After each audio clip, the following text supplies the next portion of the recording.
Y seguimos con, hago el repaso, la tradición oral, la oralidad en la historia, en nuestro presente, y lo loco es cómo nos sigue marcando hasta hoy. Para eso también está Flor en la mesa. Hola, bienvenida. Hola, ¿cómo andan? Hola, ¿cómo estás? Bien. Ay. Me puse así.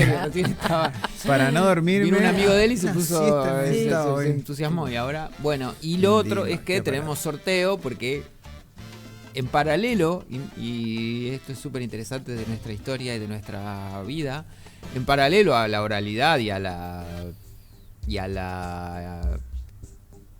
toda la historia, el traspaso de conocimiento y demás a través de la palabra, también después se inventó la imprenta y existe la palabra escrita. La escritura. Sí. Y que ha sido importantísimo y de alguna manera también es como una, ¿no? Hay como todo el tiempo un contrapunto entre lo escrito y lo que después ahora vamos a profundizar, pero todo esto para decir que sorteamos una orden de compra de libros en Vaporeso Librería, así que tienen que participar vía Instagram. Vía Instagram.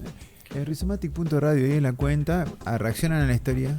Hagan un comentario así, más o menos acorde a lo que sería la escritura, ¿no? Porque por eso lo hago por eso, ¿no? Y bueno, síganos y manden muchos cariños y buenas energías.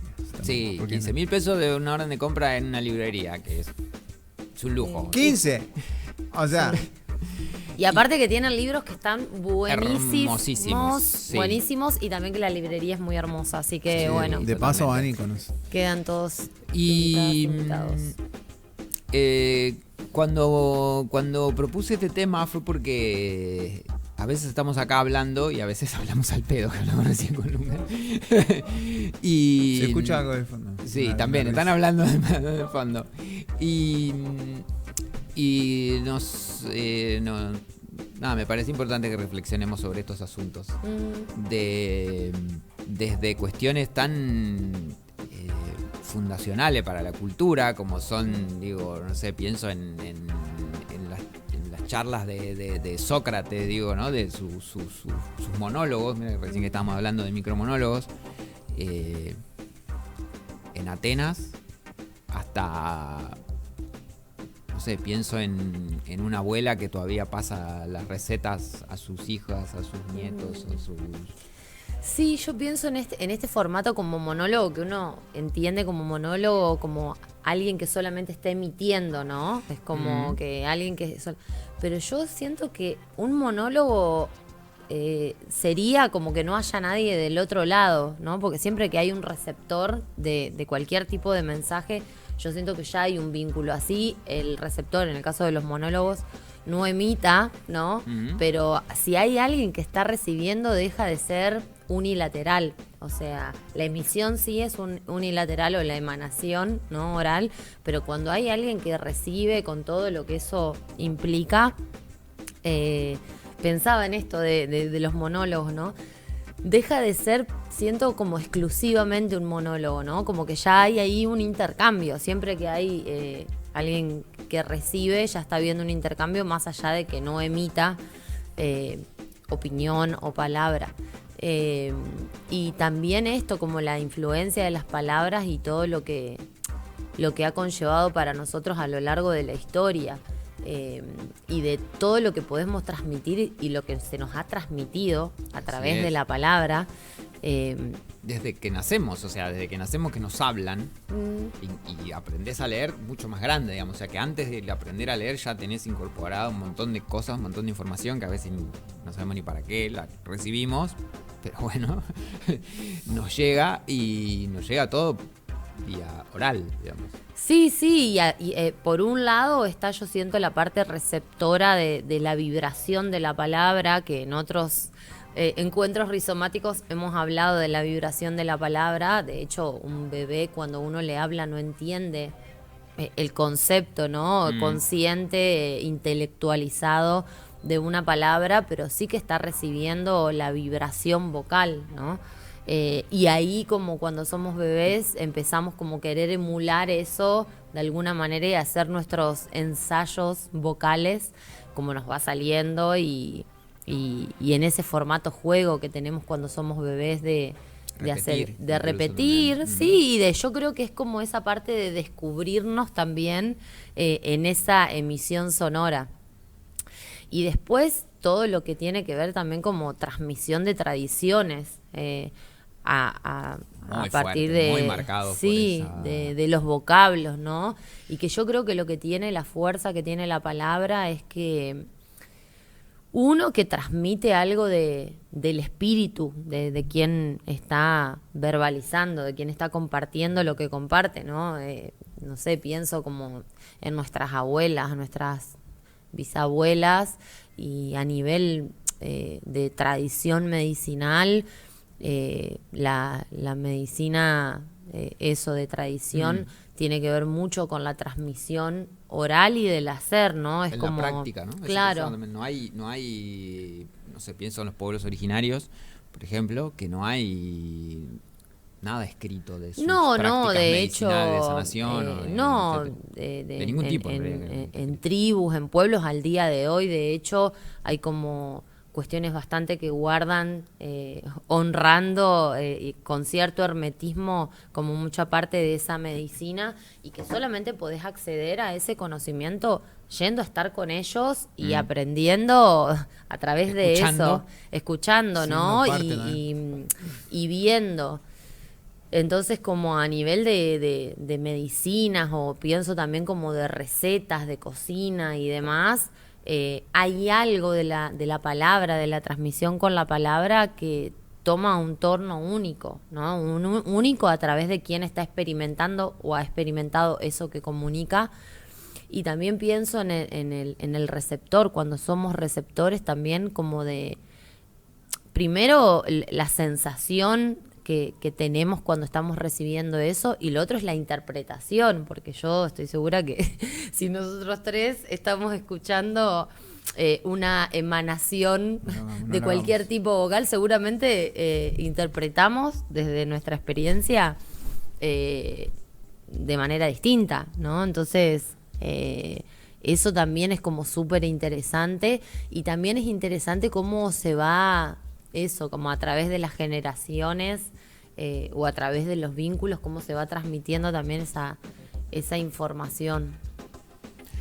Sí, que muchas de las prácticas, incluso culturales, o lo que hace a la identidad de un pueblo, digamos, están basadas en ese bagaje de tradición oral en muchos casos, en algunos casos escrita, obvio, también, porque la escritura también tuvo su peso, pero hay muchísima información que se pasa de manera oral, digo, no sé, a través de cuentos, leyendas. Pienso en las prácticas como la de los payadores, que incluso ella improvisaban, o sea que además de los recitadores, esto que hay mucho en Centroamérica, que se me fue la palabra, la tenía en la punta de la lengua, que es parecido a los declamadores, que son prácticas que tienen no que ver, que no nacen artísticas, digamos, después se volvieron un poco artísticas y performáticas, pero que nacieron como medios de comunicación, de contar historias. Tomaba ese lugar por cierta cuestión ahí particular, digamos, de su personalidad, y colocaban ese lugar de contar y decir, ¿no? Algunas cosas, tradiciones, o algunas cuestiones que, como de la zona o del lugar así, o de la información así interna, ¿no? De las comunidades.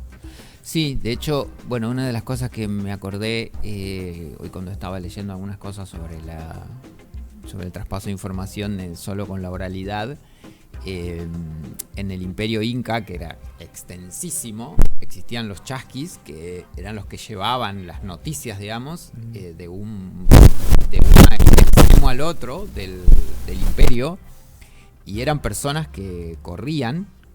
Su particularidad era que tenían que correr una determinada cantidad de kilómetros, hacer la posta con otro, pasarle la información a ese otro, y el otro corría no sé cuántos kilómetros, y, o sea, llevaban un mensaje. Era como un noticiero móvil. Un noticiero móvil. Sí, y claro, pero en realidad no sé si era móvil la persona, pero en realidad la noticia creo que iba a un destinatario que era el emperador, digamos, ¿no? Supongo que principalmente se trataba de eso, de llevar información de qué había pasado, por ejemplo, no sé, imagínate en Córdoba, lo que hoy es Córdoba, hasta cerca de México. O sea, sí.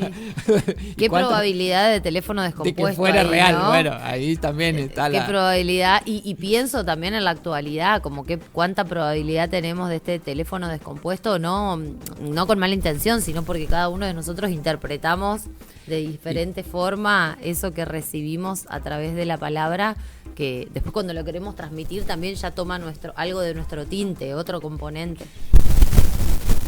Sí, un tema. Yo elegí ahí con una materia que hablaba como de muchas comunidades muy antiguas, toda una base de lenguaje, de escritura mucho más antiguo de lo que Grecia, digamos. Nosotros, no sé, sería hijos o algo así de la tradición occidental, tenemos como Grecia, digamos, una madre ahí de un montón de cuestiones. Pero bueno, como me acuerdo como la zona de Oriente, como toda una cuestión del lenguaje, y siempre esto de la tradición oral, como que pensaba, a mí me viene la imagen como de la ronda así, y como del sabio o la sabia, o alguien que está como a la cabeza de una situación, o tenía como cierta cuestión ahí de el saber un poco más, digamos, con más poder con respecto a eso, era quien transmitía, digamos, o como esa modalidad de quien transmite tiene una suerte de poder que hace como un encanto para con otros, digamos, y eso se convierte como una forma de, digamos, incorporar ese conocimiento, ¿no? Como un poco el asombro de que te cuenten un cuento o algo así, ¿no? Donde vas viendo que el personaje, qué es lo que pasa y todo, y siempre como un lugar donde, entre comillas, inferior como al de no saber, ¿no? Y como, pero a su vez esa cosa medio de baba, así estar uno como ahí escuchando, muy atento, digamos, me parece a mí que tiene como una impronta mucho más, digamos, de inscripción más fuerte que lo que se pasa hoy en día. Yo le hablaba a mi hermano ahí, que a mí me llega mucho a esto de que yo soy muy consumidor de videitos. Pero el video nada, es una persona hablando, digamos, básicamente, ¿no? Entonces como que hay mucha información que me llega como desde lo oral, entre comillas, pero la forma ahora es como un video. Yo selecciono, elijo, no sé, un Dolina, por decirte, que para mí representa como, tiene cierta sabiduría que me interesa. Y bueno, me quedo con él ahí viéndolo así. A veces estoy en mi casa como, no estoy babeando, pero estoy como muy atento. Me gusta eso de babear porque yo siento que incluye, porque creo que eso es como cuando algo capta nuestra atención, ¿no? Claro, es como que capta toda nuestra atención. A mí particularmente me pasa eso de babear o de sentirme captada por esa, como con mi atención completa, cuando hay algo que muchas veces es indescriptible, pero que involucra el espíritu de esa persona. Es decir, no es solamente una persona emitiendo palabras, que yo muchas veces me puede pasar que las siento como bastante vacías, ¿no? A pesar de que el contenido sea interesante y demás, pero ya con ciertas personas, o con muchas también, muchas veces me pasa como de ese quedar capturada en el buen sentido, ¿no? Encantada y como comprometiendo toda mi atención, porque esa persona está involucrando también su ser y su experiencia, porque después también está esta parte como de repetición, ¿no? Como de repetir solamente palabras con cierto contenido, pero que no está involucrada ni la experiencia ni el espíritu de esa persona realmente en eso que está comunicando. Y en esto de comunicar a mí también se me viene cuánta responsabilidad que tenemos.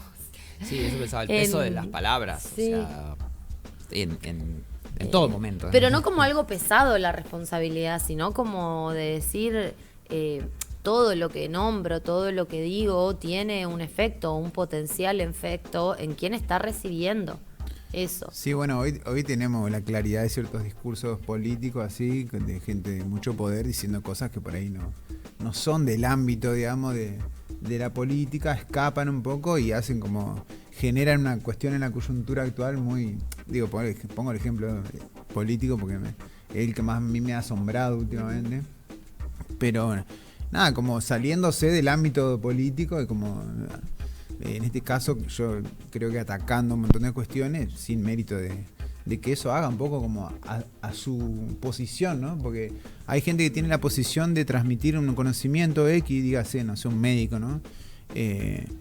y que bueno, no es chacota como salirse de esa información. Si te está como transmitiendo un saber con la cirugía, como que no...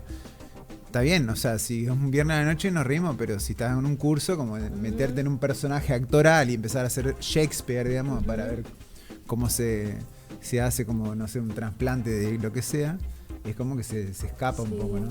A mí me parece que también en esto de cuando transmitimos una información que es muy conocida por nosotros, ¿no?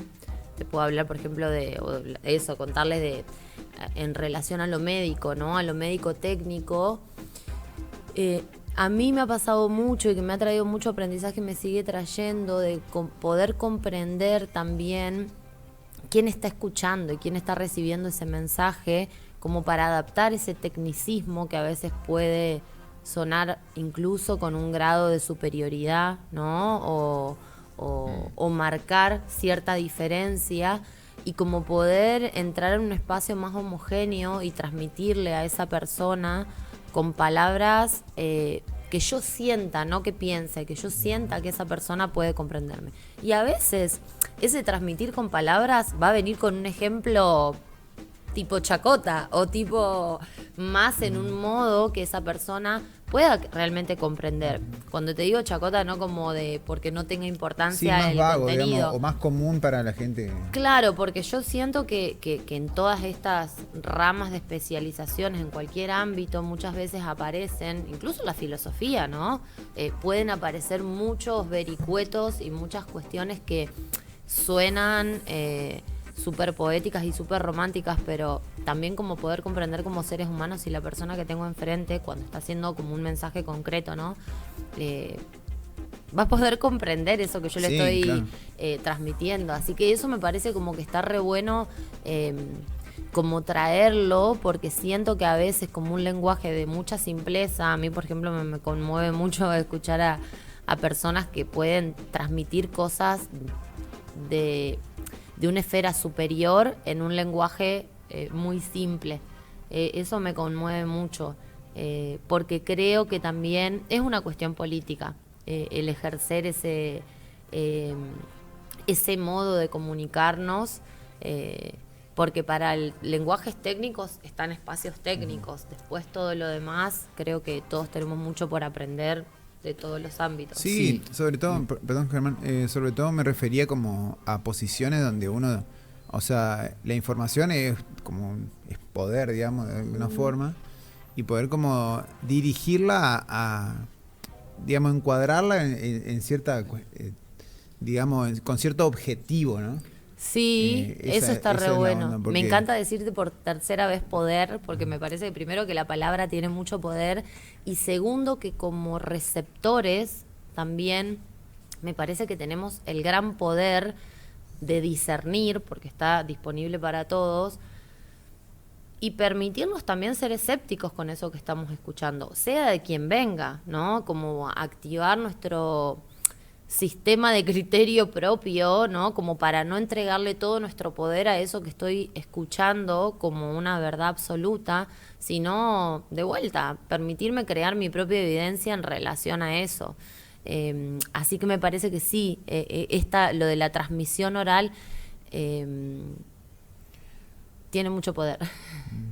Sí, lo ha tenido, y incluso, bueno, también, obvio, como toda información ha sido tergiversada y demás, y creo que ha sido desvalorizada en muchos casos, esto que hablaban antes de la cuestión de los tecnicismos y demás, y que vos recién decías, para las cuestiones técnicas están los ámbitos determinados, y creo que por ahí en muchas ciencias, digamos, se puso como énfasis en lo que está escrito para desde ahí bajar esa información y bueno, de hecho, digo, toda la historia del que nos contaron de todo tipo, de historia universal, se basa en lo que está escrito, y todo lo otro es como parte de un decorado que podés digo, sumarlo o no de acuerdo a tu criterio, pero lo importante también, como bien decías, es no quedarse con ese relato único,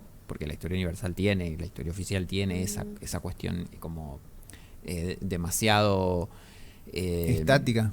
Sí, y de control también, ¿no? Claro, de un poder puesto ahí para contar determinadas cosas y todas las otras no. Y sobre todo se hizo a través de la escritura, pero muchas de esas cosas llegaron por relatos orales a ser escritas después. O sea que también hubo yo hoy estaba pensando en esta data de esta cuestión que sucede hoy, que hay mucha gente ahí afuera, sobre todo con la tecnología y la multimedia que te permite, ¿no? La globalidad que le dicen. Mucha gente diciendo cosas, transmitiendo información, ¿no? Y bueno, y cómo diferentes personas, por X motivos, sobre todo con qué deseamos, con qué nos identificamos, llegamos a lugares, digamos, quizás como esto del Instagram, llegamos como a un reel así medio random, más allá que el algoritmo nos lleve por ciertos lugares, pero terminamos como escuchando a una persona que por ahí simplemente tiene información, digamos, más superflua, por decirlo de alguna forma. Un ejemplo pongo, ¿no? X. Y nada, como quedamos un poco hipnotizados porque tiene como quizás la información no es tan precisa, pero su modo de decir es como más encantador, digamos. Y hay como muchas formas hoy de transmitir la información y que nosotros nos vamos agarrando, digamos. Algunos, digamos, estaremos un poco más atentos a qué tipo de información dice, otros a cómo lo dice, cómo nos llega. Como que eso también es un poco para prestarle atención, ¿no? La diversidad y la inmensa cantidad de gente o de agentes que tienen como una información X, digamos, que, bueno, nada, son cuentas de Instagram o de Facebook, de lo que sea, o de YouTube, sí, nosotros etcétera. Acá, también. Nosotros incluso, sí. pero diciendo como, ¿no? Sin tener quizás como una cuestión particular de, digamos, ¿cómo decirlo? Sin tener como una potestad así X, ¿no? Por ahí la información hay como que no hay que dársela a nadie, creo, ni a nosotros ahora acá, digo, o sea, el criterio debería ser, creo, eso, que vos tengas tu propio criterio y que no tomes ninguna de todas las historias, ninguna, absolutamente ninguna, como la única, digamos. Sí, yo porque también pienso eso, como quién tiene el poder o la potestad, como decís vos, como para nombrar algo como verdad absoluta. Creo que de vuelta es como que realmente el verdadero poder lo tenemos como receptores cuando estamos en ese lugar, de entregarle el poder a eso o no. Y entendiendo también que realmente, o sea, todos tenemos un prisma tan distinto que el otro, probablemente yo lo vivo así y hoy cada vez más, es que no es que me quiere mentir, ¿no? Probablemente él tiene esa realidad plasmada en su psique y en su vivencia y te cuenta desde ese lugar. Habrá quienes, sí, tienen como un artilugio o un discurso un poco más teñido de mala intención, porque doy lugar a que pueda pasar, pero después cada uno de nosotros es eso. Y en relación a la información superflua, yo siento que no hay información superflua.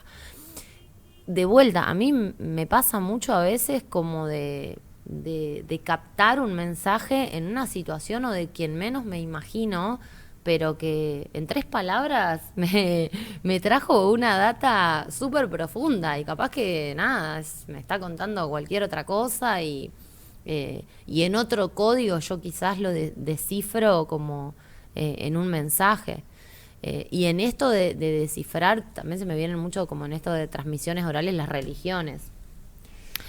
Las religiones que... Pero también, yo lo pensaba, pero también todas se ocuparon de tener su libro de... Su Dios. ¿no? Donde está la data posta. Sí, su propia, digamos así, de alguna manera, verdad, ¿no? Sí. Como de su propia verdad. Establecer un parámetro, Sí. un canon, es por acá. Nuestra cosa va por acá. Y que a mí me resulta interesante como de que probablemente si nosotros agarramos cualquier libro de contenido religioso, probablemente incluso podemos rescatar un montón de cosas que están buenísimas con otra interpretación, con una nueva mirada, porque yo siento que es eso, más allá de la religión que fuera, siempre hay algo de...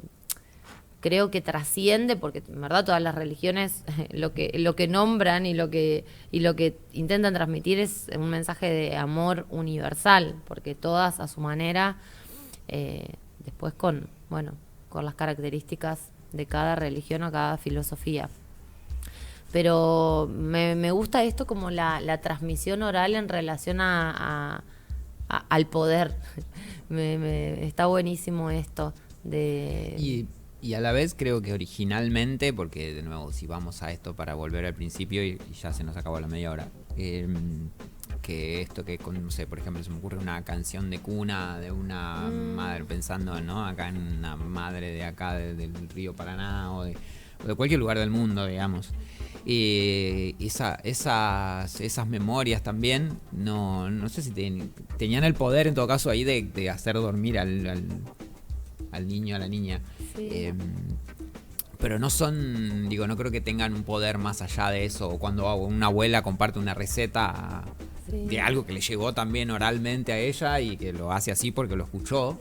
Yo creo que tienen un poder incluso vibracional, ¿no? En esto, como de quién está cantando la canción de cuna, y que el bebé o la bebé se relaja probablemente por una concatenación de eventos, pero sobre todo por esa vibración repetitiva, ¿no? Porque la canción de cuna suele ser como en un modo de repetición. Sí, como los mantras. Y que muchas de ellas dicen duérmete, y el bebé no entiende lo que significa duérmete, pero se duerme igual. O sea,